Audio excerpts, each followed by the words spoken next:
د راپورونو پر اساس بلوچ بیلتون پالو ګوادر کې د ایسای پر مرکز برید کړی. د برید مسولیت د بلوچو د ازادۍ غورځنګ منلی او د یو لوړپوړي استخباراتي قومندان د وژلو ادعا کړې. ویل کېږي چې لا هم جګړه روانه ده.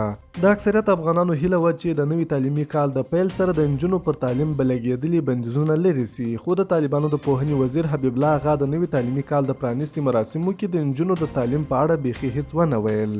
د افغان ښځو د ارغواني شنبو په نوم غورځنګ له افغانانو غوښتي چې خدایي معجزې ته د انتظار نه کوي او د افغان ښځو د تعلیم او نورو حقونو لپاره دې د طالبانو مخالفت وکړي.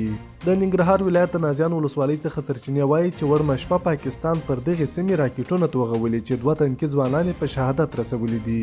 د پرځول شوي جمهوریت ولسمشر محمد اشرف غني د نوي تعلیمي کال په مناسبت په یو پیغام کې ویلي چې د نجونو پر زده کړو بندیز د هیواد راتلونکی بربادوي.